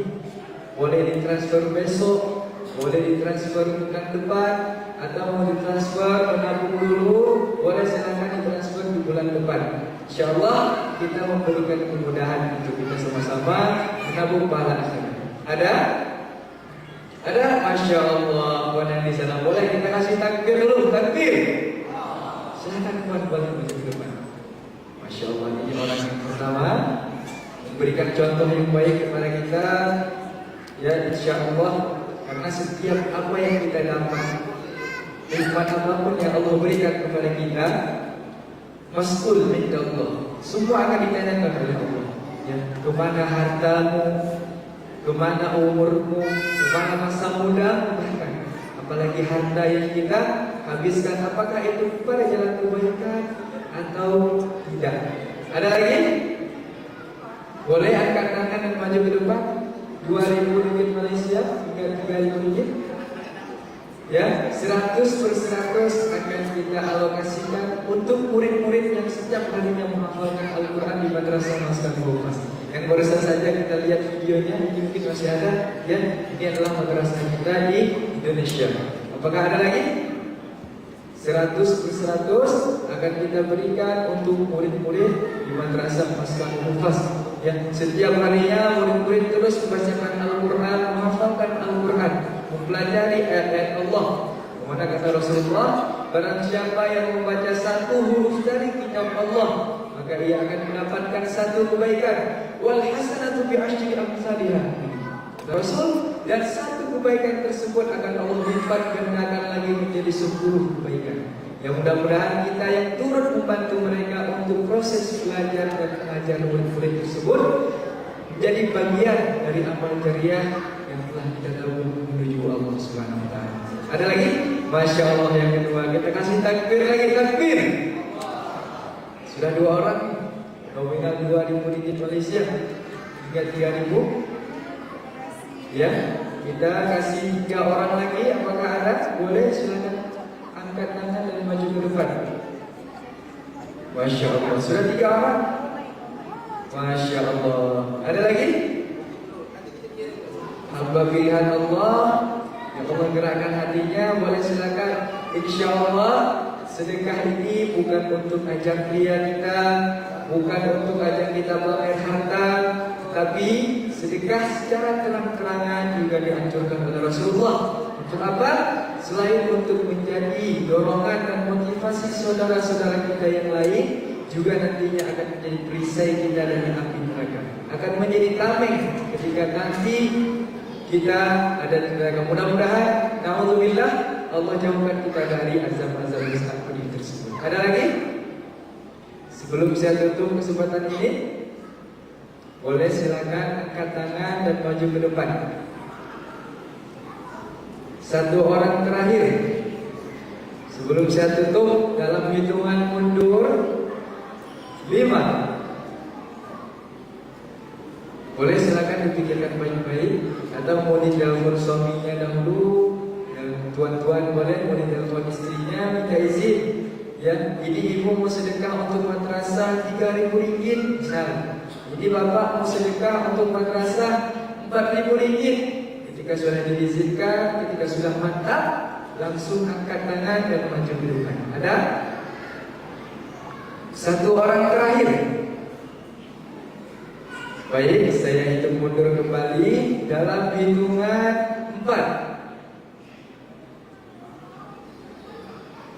3. Silakan dipikirkan baik-baik karena kesempatan karena datang 2 kali. Masya Allah, ada lagi. Kita kasih takbir lagi. Takbir. Allahu Akbar. Detik-detik terakhir kita kasihkan Allah Maha membolak-balikkan hati manusia.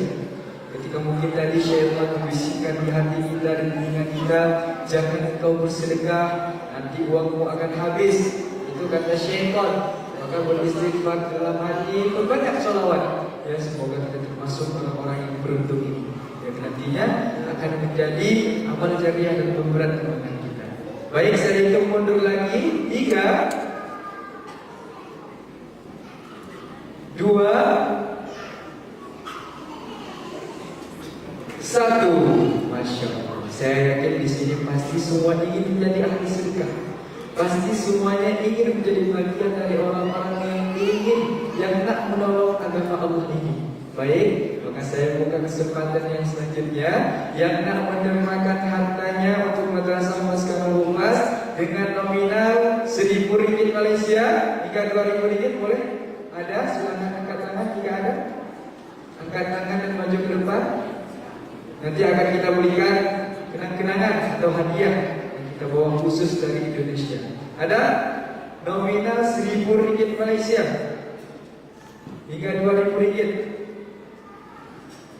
Atau malu nak maju ke depan, boleh nanti jumpa teman-teman kawan-kawan saya di sini, kita catat nama dan nomor teleponnya. Ya, insyaallah 100% semuanya akan kita alokasikan untuk murid-murid di madrasah Masalah Lupas. Karena kita mesti hati-hati tuan-tuan dan puan-puan semua. Harta yang kita miliki sekarang itu hanya titipan tentunya. Kita semua tahu. Karena harta yang kita punya sekarang itu hanya 3 hakikatnya. Yang pertama adalah harta yang sudah kita makan. Harta yang sudah masuk ke perut kita, dia akan menjadi kotoran kita. Yang sudah menjadi kotoran kita. Kemudian yang kedua adalah harta yang nanti akan kita tinggalkan. Yang kita sekarang nabung, yang kita cari banyak-banyak, itu nanti akan kita tinggalkan ketika kita menghadap Allah dan akan menjadi warisan untuk anak-anak kita, akan menjadi rebutan. Dan yang terakhir adalah harta yang kita sedekahkan dan infakkan di jalan Allah. Itulah yang nanti akan menjadi tabungan, akan yang menjadi harta yang hakikatnya harta kita ketika kita menghadap Allah. Maka pandai-pandailah kita mengambil kesempatan ketika sudah datang peluang, ketika sudah ada ajakan peluang untuk melakukan amal baik, maka segerakanlah. Kata Allah, fastabiqul khairat. Berlomba-lombalah kalian untuk melakukan kebaikan. Mudah-mudahan kita pada hari ini termasuk orang-orang yang berlomba-lomba dalam hal ini. Ada lagi? Untuk 5 orang saja.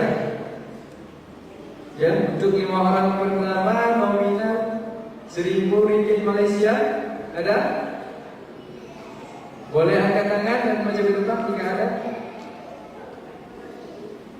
Baik, saya hitung mundur kembali dalam hitungan 3, 2,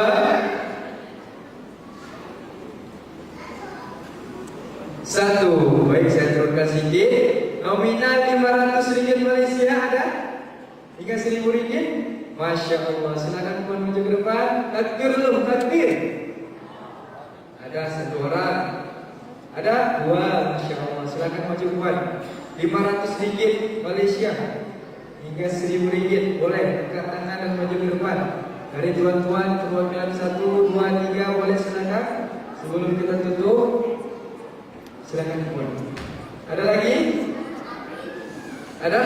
Masya Allah, silakan maju ke depan. Nanti akan diberikan hadiah dari Ustaz Al-Oki Sejana Dewi. Ya, ini ada tudung, yang mana tudung ini juga biasa beliau gunakan ketika beliau sampai dakwah. Nanti ada bareng dengan Ustaz Al-Oki, boleh tuh.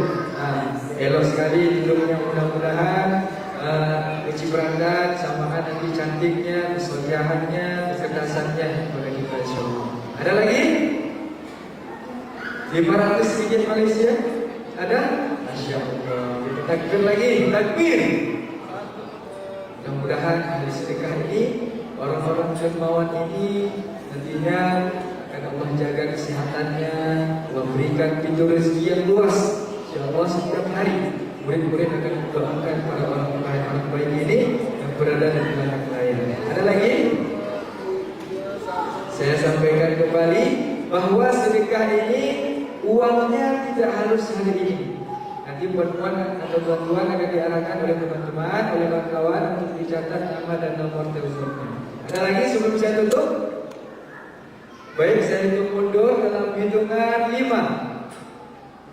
Jika ada silakan angkat tangan dan langsung maju ke depan. Nominal 500 ringgit Malaysia hingga 1.000 ringgit. Ada?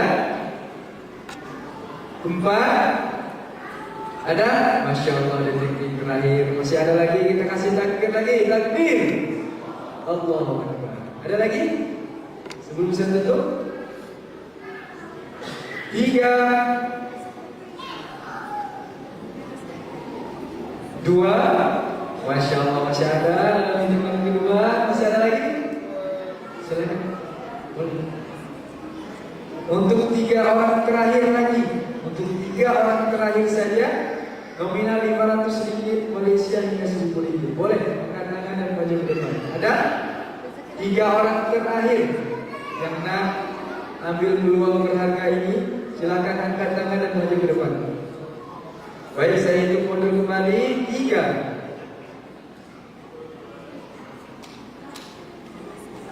dua. Masih ada? Satu. Baik, kita tutup kesempatan ini. Kami ucapkan jazakumullah khairan katsiran kepada para dermawan yang sudah maju ke depan, ya. Baik, saya dapat info dari teman-teman panitia. Ya. Alhamdulillah, kita juga bawa buku. Yang mana buku ini adalah karya tulis para murid-murid di Madrasah Maskanul Hufaz. Ya, di dalam buku ini murid-murid menuliskan berbagai kisah mereka ketika menghafalkan Al-Quran. Ada yang orang tuanya di penjara, ada yang pendidikannya tak selesai karena tak ada biaya, karena orang tuanya meninggal. Semua kisah-kisah sedih mereka dituliskan di dalam buku ini, sehingga hal tersebut tentunya tidak memutuskan atau tidak menghalangi mereka untuk dapat menjadi penghafal Al-Quran yang menyelesaikan hafalan Al-Quran 30 juz. Kembali saya sampaikan bahwa sedekah ini dan buku ini insya Allah akan kami berikan juga khusus dan spesial kepada para dermawan yang nak mendermakan hartanya. Dan alhamdulillah buku ini juga sudah ditandatangani oleh Ustazah Oki Dewi. Nah, yang nak mengambil buku ini boleh saya persilahkan dengan mendermakan hartanya. Boleh angkat tangan, nominal 300 ringgit Malaysia ada? 300 ringgit Malaysia, hingga 500 ringgit boleh. Angkat tangan dan maju ke depan, akan kita berikan khusus buku spesial karya tulis murid-murid di Madrasah Maskanul Hufaz. Ada? 300 ringgit Malaysia? Ada? Masya Allah. Puan orang pertama yang nak mengambil buku ini, kita kasih takbir dulu. Takbir. Silakan Puan. Ada lagi? Kita masih ada sisa beberapa buku. Nah, untuk 5 orang pertama 300 ringgit Malaysia. Boleh angkat tangan dan maju ke depan. Nah, seperti kita lihat nanti akan diberikan khusus spesial oleh Ustazah Oki Dewi. Dan nanti fotonya akan kita kirimkan ke nomor WhatsApp perempuan dan perempuan semua. Ada? InsyaAllah buku ini Masya Allah masih ada lagi yang kedua. InsyaAllah buku ini akan sangat menginspirasi kita, menginspirasi anak-anak kita yang ingin menjadi para penghafal Al-Quran. Ya, semoga juga menjadi amal jariah untuk kita. Sembari kita membaca buku dengan penuh hikmah, kita juga sekalian sembari mendermakan harta kita untuk Madrasah Maskanul Hufaz. Ada lagi? Ada? Masya Allah, sudah 3 orang yang ambil buku nominal 300 ringgit Malaysia hingga 500. Sebentar lagi saya akan tutup kesempatan ini. Jika memang tidak ada lagi, boleh, kita masih ada beberapa buku di depan ini. Silakan yang nak izin dulu pada suami keluarganya, boleh silakan ditelepon dulu. Ketika sudah diizinkan, sudah oke, langsung angkat tangan dan maju ke depan. Ada? 5 orang terakhir saja. Ada? Masya Allah, di sebelah kiri saya. Silakan buat. Ya, 1. 4 orang lagi. Yang nak ambil buku, yang nak mendermakan hartanya, kita akan berikan buku sebagai hadiah tanda cinta kita, tanda sayang kita kepada jamaah semuanya. Ada lagi yang tuan-tuan boleh keluarkan? Ada? Jika ada 1 orang, 4 orang lagi. Jika ada, angkat tangan dan maju ke depan. Sebelum saya tutup, ada? Masya Allah, sudah 2. Silakan, Puan. 3 orang lagi. Ada? Boleh? Angkat tangan. Baik, saya hitung mundur. Jika tidak ada, boleh. Jika masih ada, langsung maju ke depan. Langsung. 5, 4. Silakan. Ada? Masya Allah. Masih ada lagi. Silakan Puan. 300 ringgit Malaysia, 500 ringgit. Yang berterbakan hartanya untuk Madrasah Maskanul Hufaz. Saya sampaikan lagi bahwa sedekah ini uangnya tidak tidak harus hari ini, boleh silakan puan-puan menentukan kapan mau transfernya. Insyaallah kita memudahkan prosesnya nanti insyaallah. Dan 100% akan kita berikan alokasikan untuk murid-murid di Madrasah Maskan Al-Fas. Ada lagi? Ada? Boleh silakan puan maju ke depan. Ya. Silakan puan maju ke depan. Insyaallah, insyaallah ini akan menjadi amal dari yang kita dan kita kepada Allah. Mudah-mudahan sedekah ini, derma ini jadi keberkahan untuk kita, ya, untuk sahabat kita dan keluarga kita. Baik, saya hitung mundur kembali dalam hitungan 3. Karena waktu kita sudah terbatas, jika masih ada boleh angkat tangan dan maju ke depan. 2.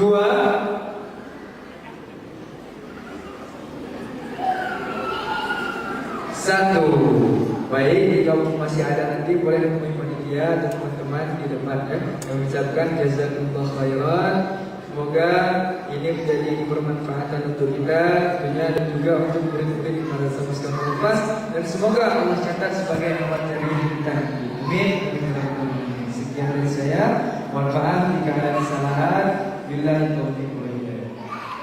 Baik Bapak dan Ibu sekalian, saya ucapkan jazakumullah khair untuk seluruh sedekah yang diberikan. Mohon maaf kami tak membawa hadiah banyak untuk diberikan kepada orang-orang yang telah membagikan harta sedekahnya. Bapak dan Ibu berderma berapapun silakan. Kalau ingin bisa maju ke depan. Sekali lagi kami ucapkan terima kasih. Sebelum menutup dan doa, saya ingin menceritakan kisah yang biasanya saya sering cerita, namun saya ceritakan kembali. Dalam menjalankan hari-hari bersama dengan anak-anak tahfidz di pesantren tahfidz Maskanul Huffaz, salah seorang dari mereka pernah bertanya kepada saya, Bapak dan Ibu sekalian. Mereka bertanya dan memanggil saya dengan panggilan Uma Oki. Uma Oki, kenapa Uma Oki mau bersama-sama dengan kami di pesantren tahfidz ini? Kenapa Uma Oki mendirikan, membuka pesantren tahfidz, sementara yang sudah kita tahu Uma Oki punya pekerjaan yang lain, Uma Oki punya hal-hal yang lain, dan sudah sibuk dan lain-lain. Kenapa mau bersama-sama dengan dakwah Quran ini? Maka ketika beliau bertanya, saya merenung dan kemudian saya menjawab, karena saya mendapatkan keberkahan Al-Quran dalam kehidupan saya. Keberkahan apa yang saya rasakan Bapak dan Ibu sekalian? Saya mau cerita, dan cerita ini sudah sering saya ceritakan juga. Namun saya tidak tahu apa jadinya kehidupan saya dan keluarga kalau kami tidak dekat dengan para ahlul Quran. Dari sekian banyak keberkahan hidup yang Allah berikan pada keluarga kami, saya ingin membaginya 2 cerita saja. Selama 7 tahun belakangan ini memang saya hampir seluruhnya memberikan masa saya, tenaga saya untuk bersama-sama dengan pesantren tahfidz yang percuma ini. Dan Masya Allah, begitu banyak Allah memberikan kehidupan yang penuh dengan keberkahan pada keluarga kami secara pribadi. 2 tahun yang lalu Bapak dan Ibu sekalian, ayah saya meninggal dunia dalam keadaan tiba-tiba. Beliau tidur dan beliau tidak bangun kembali. Semoga Allah mengampuni dosa-dosa beliau. Allahumma ighfir lahu warhamhu wa'afihi wa'fu anhu. Amin amin ya rabbal alamin. Dan pada saat itu, pada masa Covid, ketika ada orang yang meninggal dunia, biasanya kami cukup susah untuk menguburkan beliau karena banyak sekali protokol dan sebagainya, yang membuat saya sangat terharu dan bahagia. Wafatnya ayah kami mendapatkan pertolongan yang sangat luar biasa dari para penghafal Quran. Mungkin ada sekitar ribuan penghafal Quran yang pada saat itu mensolati ayah saya, mendoakan ayah saya, mengiringi jenazah ayah saya, sampai-sampai kami sekeluarga berpikir, bagaimana kalau hidup kami tidak berdekatan dengan para ahlul Quran. Kami merasa wafatnya ayah pada hari Jumat sangat indah, karena wafatnya beliau dihadiri oleh banyak sekali para ahlul Quran. Saya rasa itu keberkahan yang pertama yang kami rasakan dalam kehidupan kami, di antara banyak sekali keberkahan lainnya. Berikutnya yang kedua, seperti yang Bapak dan Ibu tahu, sebagian dari Bapak dan Ibu tahu, bahwa Allah anugerahkan saya dengan anak sindrom atau kelainan jarang, penyakit jarang jumpa atau rare disorder, anak saya yang keempat. Dan ketika anak itu lahir, ada belasan dokter yang memeriksa anak ini, Dan dokter-dokter mengatakan, Ibu Oki, kami merasa anak Ibu Oki ini ada beberapa penyakit, kata mereka. Dokter tulang ortopedi mengatakan ada masalah dengan tulangnya. Dokter syaraf mengatakan ada masalah dengan syarafnya. Anak saya pun harus MRI otak. Dokter darah mengatakan ada masalah dengan darahnya. Ada yang mengatakan dokter berikutnya anak ini kelihatannya ada cacat tulang belakang, dan yang lain-lain. Ada belasan dokter mencoba untuk membuat diagnosa tentang sebenarnya anak ini kenapa. Anak ini berada di NICU selama 2 minggu, dan saya banyak berdoa kepada Allah Subhanahu wa taala meminta keajaiban dari Allah. Dan kemudian di umurnya yang ke-4 bulan akhirnya keluarlah diagnosa penyakitnya tersebut, bahwa anak saya Allah berikan Prader-Willi syndrome, yang dimana di antara 30.000 anak ada 1 anak yang terkena kelainan ini, rare disorder ini, kelainan genetik ini. Kalau kita baca di Google, di jurnal, di artikel, maka kita akan tengok betapa menyedihkannya kelainan ini, rare disorder ini. Namun Masya Allah, Bapak dan Ibu sekalian, anak saya sekarang umurnya sudah 2 tahun. Ciri-ciri dari kelainan jarang jumpa ini adalah ada hypotonia atau muscle yang lemah, otot yang lemah. Kalau kita makan, kita memerlukan muscle. Kalau kita menangis pun kita memerlukan muscle. Kita bernafas pun kita memerlukan muscle atau otot. Kalau kita berjalan, apalagi kita memerlukan otot. Dan otot anak ini lemah, dia seperti boneka, fluffy baby, seperti boneka lemah, tak berdaya. Namun siapa sangka dengan keajaiban Allah Subhanahu wa taala, anak saya namanya Sulaiman, alhamdulillah sekarang usianya 2 tahun. Siapa sangka dia bisa berjalan, ya Rabb, sesuatu yang mungkin terdengar mustahil bagi anak-anak dengan sindrom Prader-Willi syndrome di usia 2 tahun. Jarang sekali anak-anak dengan Prader-Willi syndrome mampu berjalan dengan baik, berlari di usianya 2 tahun seperti anak-anak pada umumnya, anak-anak lainnya. Dan setiap kali saya periksa ke dokter, dan dokter mengatakan anak Ibu Oki mengalami kemajuan yang luar biasa, tidakkah Ibu merasa ini sebuah keajaiban dari Allah Subhanahu wa taala? Maka lagi-lagi saya berpikir ini adalah keberkahan dari Al-Quran. Dan saya tidak bisa bayangkan hidup saya tanpa berdekatan dengan para penghafal Quran yang banyak membawa kebaikan dalam kehidupan kami sekeluarga. Maka itulah hadirnya pesantren ini. Pesantren ini adalah tempat mengabdi bagi saya, bagi kita semua, bahwa mudah-mudahan walaupun mungkin kita belum menghafalkan seluruh juzuk dalam Al-Quran, setidaknya Allah melihat kita sebagai orang yang ikut berjuang untuk melahirkan generasi-generasi Quran insyaAllah. Maka saya ucapkan terima kasih kepada Bapak dan Ibu atas pertolongannya, atas dermanya, sedekahnya. Semoga Allah Subhanahu wa taala terima sedekah kita.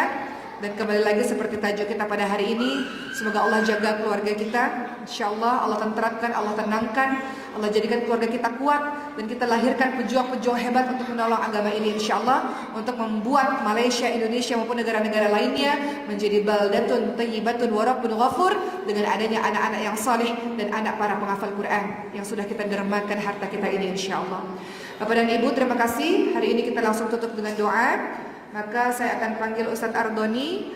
Beliau adalah seorang murid di pesantren tahfidz Maskanul Hufadz, telah menyelesaikan hafalan 30 juznya dengan full scholarship, alhamdulillah.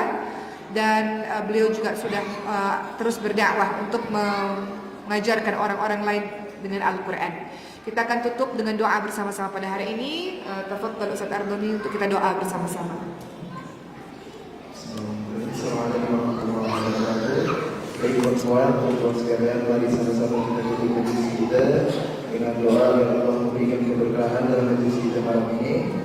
Dan sebelum berdoa, mari kita beristighfar terlebih dahulu agar Allah mudahkan ijabah doa kita sama-sama. Astaghfirullahaladzim, astaghfirullahaladzim, astaghfirullahaladzim. Alhamdulillahi Rabbil Alamin, hamdan syakirin, hamdan na'imin, hamdan yu'afi ni'amahu wa yukafi mazidah. Ya Rabbana lakal hamdu kama yanbaghi li jalali wajhikal karim wa 'azimi sultanik. Allahumma salli ala sayyidina Muhammad wa ala ali sayyidina Muhammad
واجعل جمعنا هذا جمعا مرحوما وتفرقنا من بعده تفرقا معصوما اللهم تقبل دعاءنا إنك أنت السميع العليم وتب علينا إنك أنت التواب الرحيم ربنا آتنا في الدنيا حسنة وفي الآخرة حسنة وقنا عذاب النار وصلى الله على سيدنا محمد النبي الأمي وعلى آله وصحبه وسلم والحمد لله رب العالمين.